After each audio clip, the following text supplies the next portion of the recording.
New season for HT News, the Continental Cups, funny player names, the morality of quitting, and many more.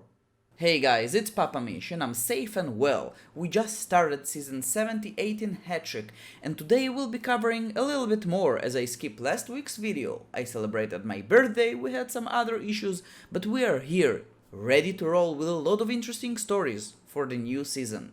The start of the new World Cup format for the national teams and the kickoff of the Continental Cups. The morality of quitting and how retiring at the beginning of the season could affect other managers in your league with a very juicy story from a Premier Division. A plea to bring TDFs back to their glory days. We'll talk about funny player names and saving cash for inactive managers, as well as talk about homegrown bills and how good could they be. Switzerland just won the last World Cup in the old format, and this Friday will kick off the new one with the Continental Cups, first time for the national teams. The elections are over and all the coaches are ready for war. Yesterday we had the team spirit reset for the national teams and all the managers should have kicked out all the players to summon the best ones during the fog of war on Friday, so your opponent won't know what hit them. But a few countries didn't do it. Well, most of them are new ones: Ethiopia, Botswana, Myanmar and Haiti, and they probably don't have better players to summon anyway, but one coach maybe dropped the ball, I don't know. South Africa left 17 players, and if some of them will drop stamina or form during the next training update, the coach could be in problem, so we'll see how it works, or maybe it's a mistake. A cool thread on the forums is talking about the best names for Hattrick players. The original poster opened this because one of his players was born with the name Rocket Launcher. Immediately, a lot of other managers jumped on the train to mention funny names of their players. Players like El Bundy, Homer Simpson, and a lot others. Every country has specific funny names, and there are global ones. And I'll link this wiki Hattrick page that are listing a lot of funny names back in the day. They have just long names, short names, robotic names, one word names, and just funny names. Names like crazy names: Dan Bover, Beat Loser, Flip Flunk, Crystal Darling, Gang Jung, Long Peacock, Long Wong, and a lot of other funny names that you could reminisce on. Now, this interesting thread is talking about technical defensive forwards or technical players in general, and they are asking to make them great again. For over a decade, TDFs were overpowered and a must for every strong team, and now they are really useless, except from national teams, because man marking just target them really hard. And should we make TDFs really strong again? I don't know, but one of the interesting ideas that came from this thread is maybe giving technical players a little bit more power against man marking. They have their special event as technical against head player to score a goal, and maybe if a man marking is done on a technical player, they'll have an opportunity to make another special event against the man marker. Now I want to speak about a very serious subject, which is the morality of quitting. Sometimes managers want to retire, or maybe just stop being competitive. Maybe they feel burned out, or they want to rebuild their team. So they are selling all their players and practically becoming a bot team. But the timing is crucial. You could do it this way that it won't affect any of your opponents.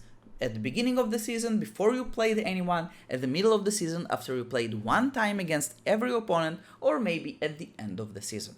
But the other option is to do it after you played against a few opponents and maybe some of them got really tough matches against you, and maybe this team even took points of their opponent and they are just quitting and giving free victories with easy picks to all the other teams.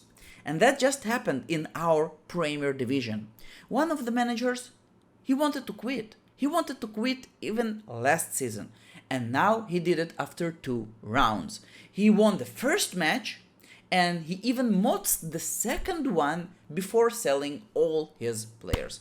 And the forum is on fire. Everyone has an opinion.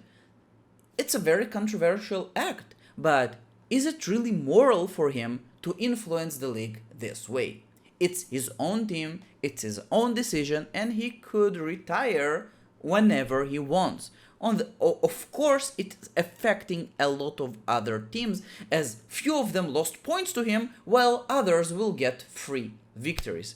And sometimes it's happening in lower division, but this time it happened in the Premier one. So I'm really curious to know what's your thoughts, and I'm sure it happened in other leagues as well. Such a thing happened in our Premier Division, I think it was 4 or 5 seasons ago. It was a different controversial situation, but also it happened. So first of all, you're welcome to share stories. Second of all, have you been ever influenced by such an act, for the better or for worse? And what's your opinion about this?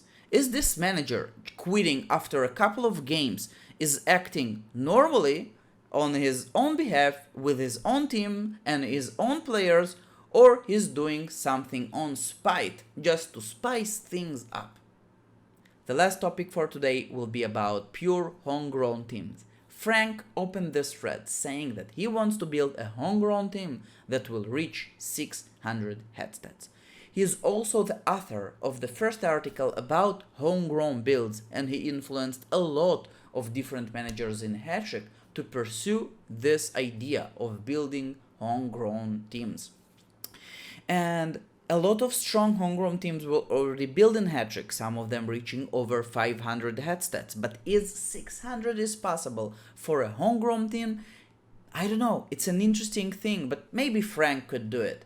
He's building 11 players without substitutes, as it's very difficult to build different players as a homegrown cycle, as you need different types of trainings, and sometimes some of your players are just not being trained and they are being left out a little bit.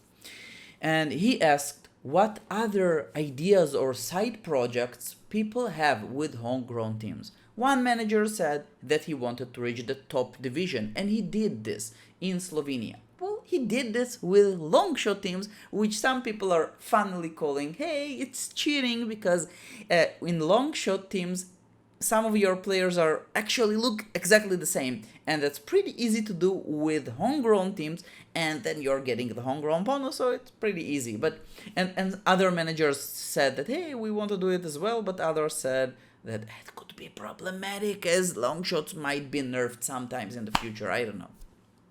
Other managers have other projects that they want to do with their homegrown team. Some of them just want to play for fun. Some of them want to build a team that will be sustainable for forever, to always bring new players from the youth academy and to train them, maybe not to the top division, but you'll have a strong team all the time. So that's about homegrown, and it's a very interesting thread that you could check, because I'll link it. I'm not only baking players. Did you know that on my birthday I made a cooking stream for 5.5 hours on Twitch? If you don't believe me, check my channel. And also you could subscribe to this one. I wanna wish you great new season, lots of luck, and see you next week.